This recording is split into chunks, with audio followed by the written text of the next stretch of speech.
किसानों ने NH bypass जमीन अधिग्रहण के विरोध में भूमि बचाओ संघर्ष समिति के बैनर तले जिलाधिकारी को सौंपा ज्ञापन। सरकार के मनमानी रवैया से आहत किसानों ने सरकार के विरुद्ध बिगुल फूंक दिया है। आज भूमि बचाओ संघर्ष समिति के बैनर तले किसानों ने सुभाष चौक देवरिया से एक बड़े जुलूस के रूप में जिलाधिकारी देवरिया के ऑफिस पहुंचकर जिलाधिकारी देवरिया को ज्ञापन सौंपा। इस मौके पर किसान नेताओं का कहना था कि सरकार अपनी मनमानी पर उतर आई है। एनएच 727 ए देवरिया बाईपास के लिए जमीन सरकार ग्रहण कर रही है, लेकिन किसी भी किसान से सरकार का कोई नुमाइंदा बात नहीं किया है। इस बाईपास के निर्माण से सर्वाधिक अति लघु सीमांत काश्तकार प्रभावित एवं भूमिहीन हो रहे हैं, जिनके जीने का एकमात्र साधन खेती है। रोजी रोजगार का कोई दूसरा साधन नहीं है। इन काश्तकारों के जमीन पर उक्त प्रस्तावित सड़क के निर्माण के लिए बिना किसान सहमति के प्रशासन द्वारा सीमांकन कराकर पत्थर गाड़ दिया गया है। किसी भी किसान से इस संबंध में बात नहीं की गई। किसानों का कहना था कि जब तक किसानों से सहमति नहीं बन जाती है तब तक उस प्रस्तावित सड़क के निर्माण को रोका जाए। यदि विकास हित में बाईपास निर्माण आवश्यक है तो वर्तमान बाजार मूल्य से 4 गुना मुआवजा की राशि का भुगतान किया जाए।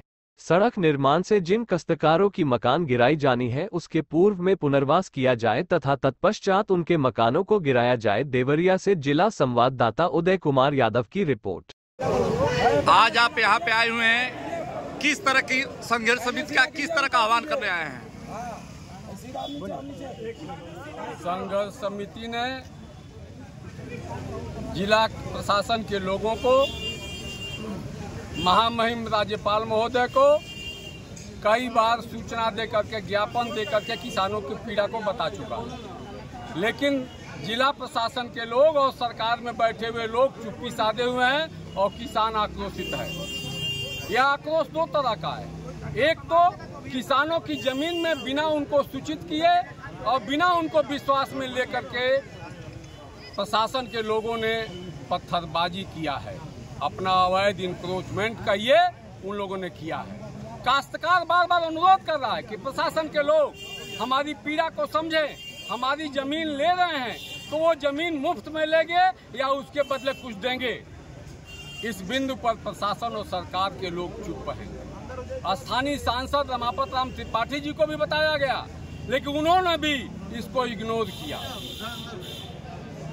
काश्तकार जो है पीड़ित है, आक्रोश में है और पुराने 14 तारीख के मीटिंग में यह निर्णय लिया गया था कि 19 जून को हम 1 दिवसीय धरना और प्रदर्शन के माध्यम से अपनी आवाज बुलंद करके जिलाधिकारी महोदय जो कान में रुई डाल कर बैठे हुए हैं उनके सामने हम अपनी पीड़ा बताएंगे। और आज की तारीख में जो सर्किल रेट है देवरिया का, उस रेट पे क्या जमीन अगर सरकार मुआवजा देती है तो क्या किसान जमीन नहीं है? सर्किल रेट 2018 का था।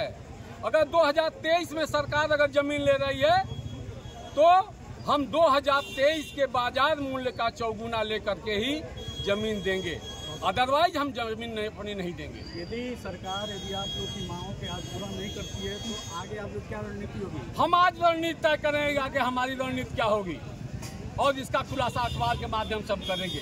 आज बैठक में हम तय करेंगे कि प्रशासन अगर चुप है तो हम अगला कौन सा संघर्ष करेंगे। यह तो जान लीजिए कि अब हम जनता का समर्थन प्राप्त करके सड़क पर भी उतरेंगे। बोलिए आप। जहाँ भी जगह उनको मिलता है हम लोग सूचना दी गई उसके अनुसार आज सड़क उतरे हैं अपने काश्तकारों का मुआवजा के लिए। मुआवजा बिना हमारे किसानों की सहमति के नहीं तय की जा रही है, सीधे सीधे पत्थर और वो नोटिस दे दी जा रही है। ये बहुत अमानवीय काम है और ये हर जगह हो रहा है, पूरे उत्तर प्रदेश में हर जिलों में, जेवर में हो रहा है, आजमगढ़ में हो रहा है। जहाँ भी इच्छा हो रही है सरकार ऐसे ही काश्तकारों के जमीनों पर से अपना पत्थर गाड़ कर उसको देने का काम कर रही है। न ये बता पा रही है कि हम किस रेट से देंगे, न ये कह रही फ्री में लेंगे, कैसे लेंगे। ये मनमाना पर सरकार की बढ़ गई है। इसके एवज में आज हम लोगों ने यहाँ धरना प्रदर्शन शुरू किया है और आगे जो रणनीति तय की जाएगी उससे आप सब लोग आगे लड़ाई जाएंगे। सरकारी लोगों का कहना है कि देवरिया में जाम केवल मेन सड़क पे हो रहा है, लेकिन हमारा कहना है कि यहाँ पे जाम केवल माल गोदाम की वजह से हो रहा है। आज अगर माल गोदाम को कहीं अन्यत्र जगह शिफ्ट कर दिया जाए तो भिकमपुर रोड और कसिया रोड दोनों ही साफ रहेंगे और देवरिया का जाम कतई नहीं लगेगा। लेकिन यह प्रशासन केवल लोगों को भ्रम में डाल के और उल्टी सीधे करने को तैयार है और किसानों की जमीन औने पौने दाम में लेने के लिए मजबूर कर रही है। इसी के साथ मैं बात को अपनी विराम देता हूँ। जय